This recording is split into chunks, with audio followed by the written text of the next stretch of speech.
أعوذ بالله من الشيطان الرجيم بسم الله الرحمن الرحيم সম্মানিত দর্শক শ্রোতা মণ্ডলী, আসসালামু আলাইকুম ওয়া রাহমাতুল্লাহি ওয়া বারাকাতুহু। রমজানের শেষ দশক চলছে, যাতে শবে কদর আছে। আর এই শবে কদর রাতে 7 ধরনের নামাজ পড়া যায়, যে নামাজের মাধ্যমে আপনার সকল প্রয়োজন পূরণ হবে, সকল আশা পূরণ হবে, সকল বিপদ আপদ কেটে যাবে, সকল অভাব দূর হবে, সকল গুনাহ মাফ হবে ইনশাআল্লাহ। সবগুলি নামাজের নিয়ম, নিয়ত, কত প্রকার, কত রাকাত পড়বেন, কোন কোন সূরা দিয়ে পড়বেন, কোন সময় পড়বেন, কিভাবে দোয়া করবেন, বিস্তারিত আজ একটি ভিডিওতে আলোচনা করব ইনশাআল্লাহ। যারা শবে কদরের নামাজ পড়তে চান, শিখতে চান, তাদের জন্য আজকের এই ভিডিওটি খুবই গুরুত্বপূর্ণ। শেষ পর্যন্ত দেখার অনুরোধ রইল। এশারের নামাজ এবং তারাবির নামাজ প্রায় সকলেই জানে, তাই এখানে এর নিয়ম বলছি না। এশার নামাজ এবং তারাবি পড়ার পর বাকি 6 প্রকার নামাজ পড়বেন, যার নিয়ম বিস্তারিত দেওয়া হলো। প্রথম নামাজ হলো সালাতুত তওবা। শবে কদরের কিছু পাওয়ার জন্য প্রথম শর্ত হলো গুনাহ থেকে তওবা করা, আর তওবার নামাজ আগে পড়তে হবে, তারপর অন্যান্য প্রয়োজনের নামাজ পড়তে হবে।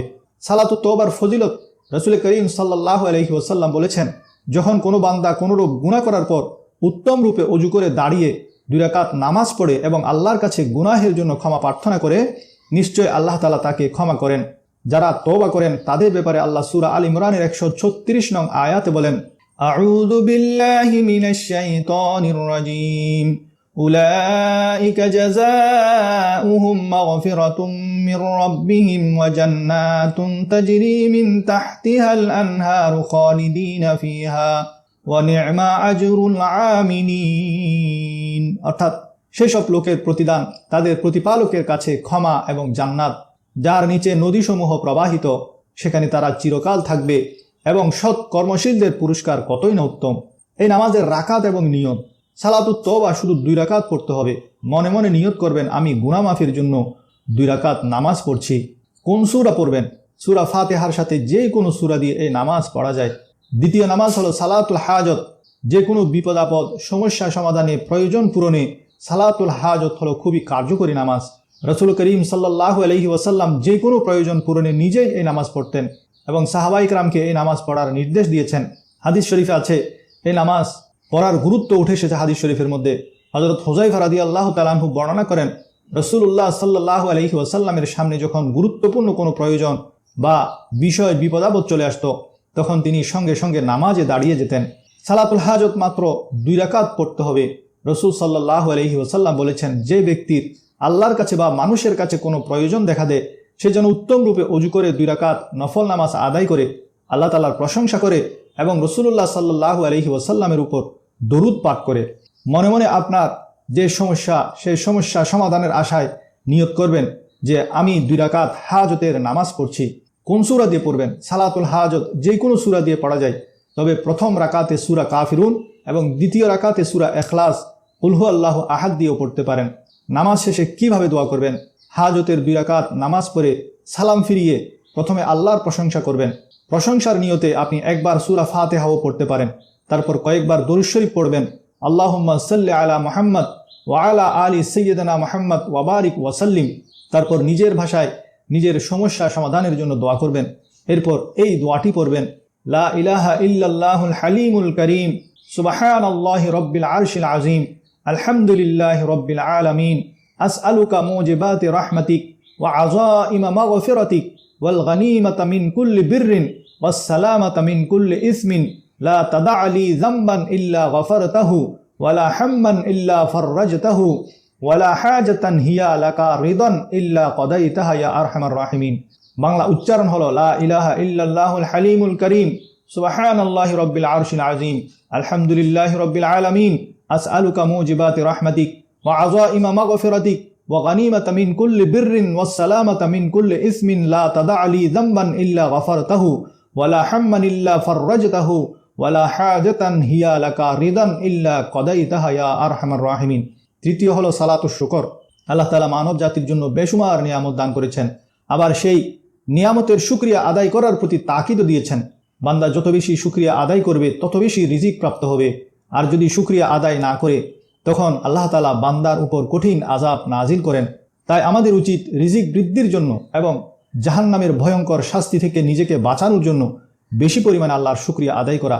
এই প্রসঙ্গে আল্লাহ তাআলা বলেন, وَإِذْ تَعَذَّنَا رَبُّكُمْ لَئِنْ شَكَرْتُمْ لَأَزِيدَنَّكُمْ وَلَئِنْ كَفَرْتُمْ إِنَّ عَذَابِي لَشَدِيدٌ। যখন তোমাদের পালনকর্তা ঘোষণা করলেন যে যদি কৃতজ্ঞতা স্বীকার করো তবে তোমাদেরকে আরো দেব, এবং অকৃতজ্ঞ যদি হও তবে নিশ্চয়ই আমার শাস্তি হবে কঠোর। এই নামাজের রাকাত এবং নিয়ত, সালাতুশ শুকর 2 রাকাত পড়বেন। মনে মনে আল্লাহর সকল নিয়ামতের শুকরের নিয়ত করে বলবেন, আমি শুকর আদায় করার জন্য 2 রাকাত নামাজ পড়ছি। কোন সূরা পড়বেন? যে কোনো সূরা দিয়ে এই নামাজ পড়া যায়। যে কোনো খুশির সংবাদ শুনলে, যে কোনো নিয়ামত প্রাপ্ত হলে, কিংবা আল্লাহ যে আপনাকে সুস্থ রেখেছেন, এত নিয়ামত দিয়েছেন, তার জন্য যে কোনো সময় এই নামাজ পড়া যায়। আর বিশেষ করে বান্দা যখন শুকর করে, আল্লাহ বান্দার উপর খুশি হন এবং নিয়ামত বাড়িয়ে দেন। চতুর্থ হলো সালাতুত তাসবিহ। সালাতুত তাসবিহ নামাজের ফজিলত। হাদিস শরীফে সালাতুত তাসবিহ নামাজের অনেক ফজিলত বর্ণিত আছে। এই নামাজ পড়লে পূর্বের গুনাহ পাপ মোচন হয়, অসীম সওয়াব পাওয়া যায়। রাসূল সাল্লাল্লাহু আলাইহি ওয়াসাল্লাম স্বীয় চাচা হযরত আব্বাস রাদিয়াল্লাহু তাআলা আনহুকে এই নামাজ শিক্ষা দিয়েছেন এবং বলেছিলেন যে এই নামাজ পড়লে আল্লাহ তাআলা আপনার সকল গুনাহ মাফ করে দিবেন। তিনি বলেন, চাচা যান, আপনি যদি পারেন তবে দৈনিক একবার করে এই নামাজ পড়বেন। যদি দৈনিক না পারেন তবে সপ্তাহে একবার পড়বেন। যদি সপ্তাহে না পারেন তবে মাসে একবার পড়বেন। যদি মাসে না পারেন তবে বছরে একবার পড়বেন। যদি এটাও না পারেন তবে সারা জীবনে হলেও একবার এই নামাজ পড়বেন। নিয়ত এবং রাকাত। সালাতুত তাসবিহ 4 রাকাত। নিয়ত করবেন, আমি 4 রাকাত সালাতুত তাসবিহর নামাজ পড়ছি, আল্লাহু আকবার। এই নামাজের নিয়ম হলো প্রতি রাকাতে সূরা ফাতিহার পর যে কোনো সূরা পড়তে পারেন। তবে এই নামাজের বিশেষত্ব এই যে প্রতি রাকাতে 75 বার করে 4 রাকাতে মোট 300 বার তসবিহ পড়তে হবে। তসবিহটা হলো সুবহানাল্লাহি ওয়ালহামদুলিল্লাহি ওয়ালা ইলাহা ইল্লাল্লাহু আল্লাহু আকবার। প্রথম রাকাতে সানা পড়ার পরে তসবিহটি 15 বার পড়বেন। তারপর সূরা ফাতিহা অন্য আরেকটি সূরা পড়ার পর রুকুর আগে 10 বার পড়বেন তসবিহটি। এরপর রুকুতে গিয়ে রুকুর তসবিহ পড়ার পর 10 বার পড়বেন। রুকু থেকে উঠে রব্বানা লাকাল হামদ বলে তসবিহটি 10 বার পড়বেন। এরপর প্রথম সিজদায় গিয়ে সিজদার তসবিহর পর 10 বার পড়বেন। সিজদা থেকে উঠে 2 সিজদার মাঝখানে পড়বেন 10 বার। এবার দ্বিতীয় সিজদায় সিজদার তসবিহর পর 10 বার। তারপর একইভাবে দ্বিতীয় রাকাতে পড়তে হবে সূরা ফাতিহা পড়ার আগে 15 বার, বাকিগুলা 10 বার 10 বার করে। তারপর দ্বিতীয় রাকাতের পর দ্বিতীয় সিজদার পর আত্তাহিয়াতু দুরুদ আর দোয়া পড়ার পরে সালাম না ফিরিয়ে দ্বিতীয় রাকাতের মতো তৃতীয় এবং চতুর্থ রাকাতে একই প্রক্রিয়ায় তসবিহগুলা পাঠ করবেন। পঞ্চম হলো শবে কদরের নামাজ। শবে কদরের নামাজের আরবি নিয়ত হলো নাওয়াইতু আন উসাল্লিয়া লিল্লাহি তাআলা রাকাতাই সালাতিল কদর মুতাওয়াজ্জিহান ইলা জিহাতিল কাবাতিশ শরীফাত, আল্লাহু আকবার। অথবা বাংলায় নিয়ত করবেন মনে মনে যে আমি শবে কদরের নামাজ পড়ছি। কত রাকাত পড়বেন? শবে কদরের নামাজের কোনো নির্দিষ্ট সীমা নাই, তাই আপনি 2 রাকাত করে করে যত রাকাত পড়তে পারেন পড়বেন। কিভাবে পড়বেন? নামাজগুলি খুবই শান্তভাবে ধীর স্থিরভাবে পড়বেন, তাড়াহুড়া করবেন না।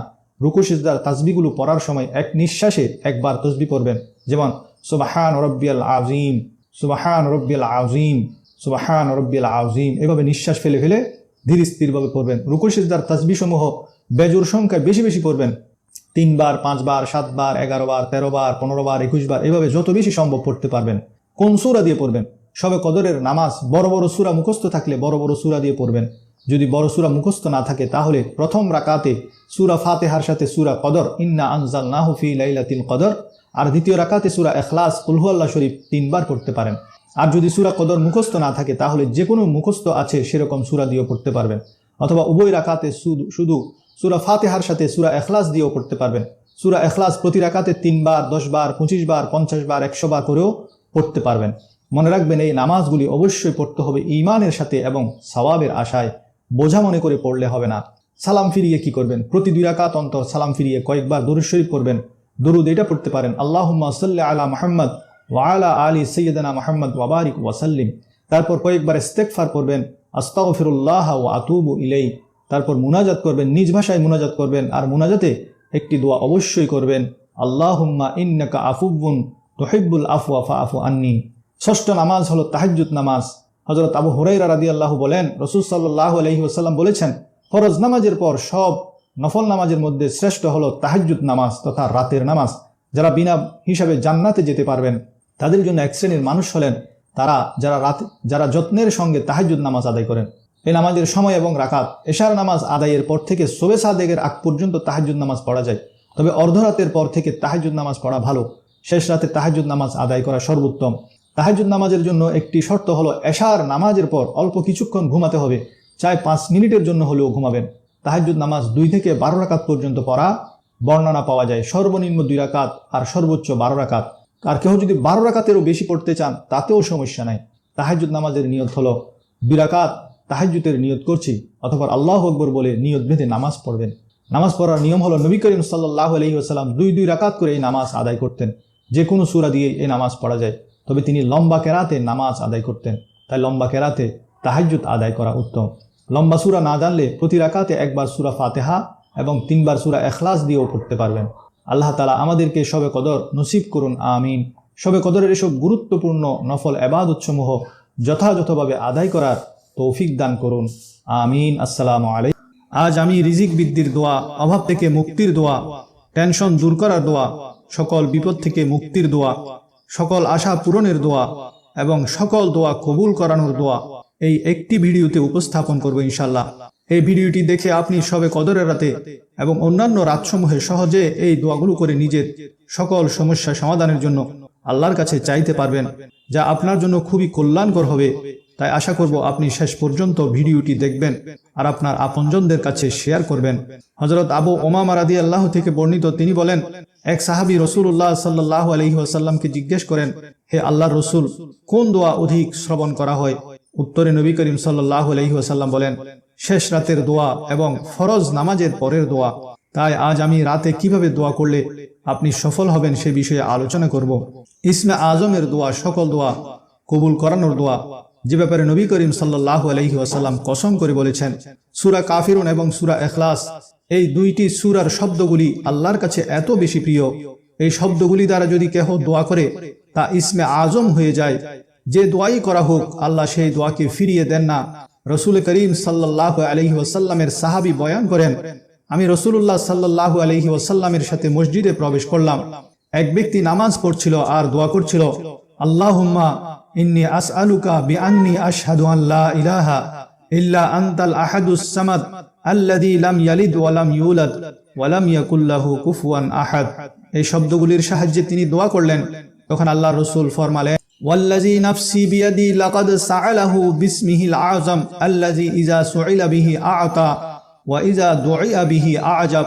অর্থাৎ সেই জাতের কসম যার হাতে আমার প্রাণ, এই লোকটি ইসমে আজমের সাহায্যে দোয়া করেছে, আর যে এই কলমাগুলির দিয়ে দোয়া করে যাই চায় আল্লাহ রব্বুল আলামিন তাকে তা দিয়ে দেন।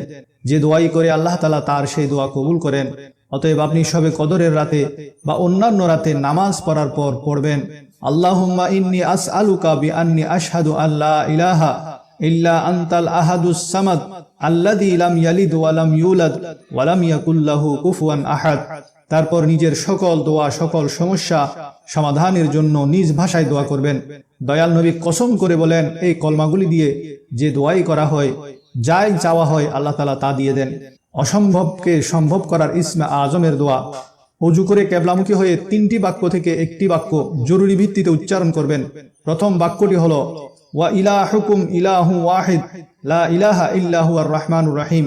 অথবা এই বাক্যটি বলবেন, আলিফ লাম মিম আল্লাহু লা ইলাহা ইল্লা হুয়াল হাইয়ুল কাইয়্যুম। অথবা এই বাক্যটি বলবেন, আল্লাহুম্মা লা ইলাহা ইল্লা আনতাল মান্নান বাদিউস সামাওয়াতি ওয়াল আরদ যাল জালালি ওয়াল ইকরাম। এই 3টি বাক্য থেকে কোনো একটি বাক্য যদি উচ্চারণ করেন, নবী করিম সাল্লাল্লাহু আলাইহি ওয়াসাল্লাম ইরশাদ করেন, আল্লাহ কখনো আপনার দোয়া ফিরিয়ে দিবেন না। এগুলো হলো ইসমে আজম। ইজা দুইআ ফাআজাব ওয়া ইজা সুইলা ফাআতা। যা চাইবেন তাই দেবেন, যে দোয়াই করবেন কবুল হবে। এরপর দরুদ শরীফ পড়বেন। তারপর খুব ইয়াকিন বিশ্বাসের সাথে দোয়া করবেন। এমন বিশ্বাস করবেন যে অসম্ভব জিনিসটি আমার জন্য, আপনার জন্য প্রযোজ্য, কিন্তু অসম্ভব জিনিস আল্লাহর জন্য প্রযোজ্য নয়। আল্লাহর কাছে অসম্ভব বলতে কিছু নাই। রাতে আরো একটি শক্তিশালী দোয়া, যা বুখারী শরীফ, তিরমিজি শরীফ, আবু দাউদ, মুসনাদ আহমদ, দারিমি, ইবনে মাজার মধ্যে রয়েছে। হযরত উবাদা ইবনে সামিত রাদিয়াল্লাহু থেকে বর্ণিত, তিনি বলেন, রাসূল করিম সাল্লাল্লাহু আলাইহি ওয়াসাল্লাম বলেছেন, যে ব্যক্তি রাতে ঘুম থেকে জাগ্রত হয়ে বলে, লা ইলাহা ইল্লাল্লাহু ওয়াহদাহু লা শারীকা লাহু লাহুল মুলকু ওয়া লাহুল হামদু ওয়া হুয়া আলা কুল্লি শাইইন কাদির সুবহানাল্লাহি ওয়াল হামদুলিল্লাহ ওয়া লা ইলাহা ইল্লাল্লাহু ওয়াল্লাহু আকবার ওয়া লা হাওলা ওয়া লা কুওয়াতা ইল্লা বিল্লাহিল আলিয়্যিল আযীম। লা ইলাহা ইল্লাল্লাহু ওয়াহদাহু লা শারীকা লাহুল মুলকু ওয়া লাহুল হামদু ওয়া হুয়া আলা কুল্লি শাইইন কাদির সুবহানাল্লাহি ওয়াল হামদুলিল্লাহি ওয়া লা ইলাহা ইল্লাল্লাহু ওয়াল্লাহু আকবার ওয়ালা হাওলা ওয়ালা কুওয়াতা ইল্লা বিল্লাহিল আলিয়্যিল আযীম। এই দোয়াটি পড়ার পর সে যদি ক্ষমা চায়, আল্লাহ তাকে ক্ষমা করে দিবেন। এই দোয়া করার পর সে যদি দোয়া করে, সে দোয়াই কবুল করা হবে। এরপর যদি সে অজু করে কোনো নামাজ পড়ে, সেই নামাজও কবুল হবে। শবে কদর সহ প্রত্যেক রাতে এই জাদুকরী আমলটি করতে পারেন, তাহলে আপনার সব দোয়া কবুল হবে, সব রাতের ইবাদত কবুল হবে। রিজিকে বরকতের জন্য কোন জিকির করবেন? আল্লাহর নবী হযরত নূহ আলাইহিস সালাতু ওয়াস সালামের ইন্তেকালের সময় উপস্থিত হলে তিনি তার পুত্রকে ডেকে বলেন, আমি তোমাকে উপদেশ দিচ্ছি, দুটি বিষয়ের আদেশ দিচ্ছি এবং দুইটি বিষয়ে নিষেধ করছি।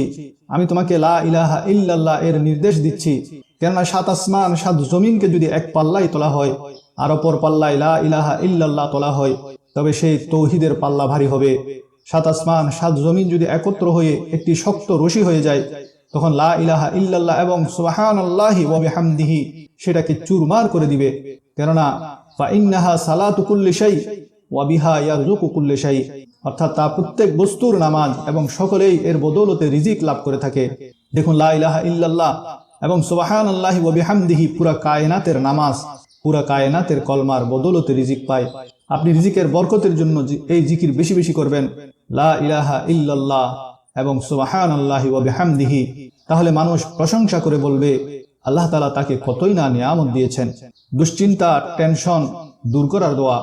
মুআজামুল কবির লিত-তাবরানী এবং সহিহ আত-তারগিব হাদিস আব্দুল্লাহ ইবনে মাসউদ রাদিয়াল্লাহু থেকে বর্ণিত, তিনি বলেন, রাসূল করিম সাল্লাল্লাহু আলাইহি ওয়াসাল্লাম বলেছেন, যে বেশি চিন্তাগ্রস্ত হয়ে পড়েছে সে যেন এই দোয়াটি পড়ে, আল্লাহুম্মা ইন্নী আবদুকা ওয়া ইবনু আবদিকা ওয়া ইবনু আমাতিকা ওয়া ফি কবদাতিকা নাসিয়াতি বিয়াদিকা মাদিন ফিয়া হুকমুকা আদলুন ফিয়া কদাউকা আসআলুকা বিকুল্লি ইসমিন হুয়া লাকা সাম্মাইতা বিহি নাফসাকা আও আনজালতাহু ফি কিতাবিকা আও আল্লামতাহু আহাদান মিন খালকিকা আও আলহামতা ইবাদাকা আও ইস্তাআসারতা বিহি ফি মাকনুনিল গায়ব ইনদাকা আন তাজআলাল কুরআনা রাবিআ কলবি ওয়া জিলাআ হাম্মি ওয়া গাম্মি। এই দোয়াটির অর্থ হলো, হে আল্লাহ, আমি তোমার বান্দা, তোমার বান্দার পুত্র, তোমার দাসীর পুত্র। আমি তোমার হাতের মুঠে, আমার অদৃষ্ট তোমার হাতে, তোমার হুকুম আমার উপর কার্যকর, তোমার আদেশ আমার পক্ষে নেই।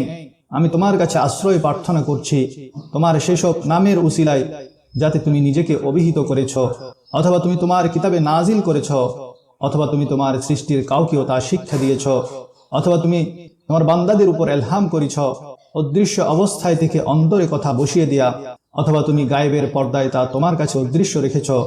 তুমি কোরআনকে আমার অন্তরের বসন্তকাল স্বরূপ চিন্তা ফিকির দূর করার উপায় স্বরূপ গঠন করো।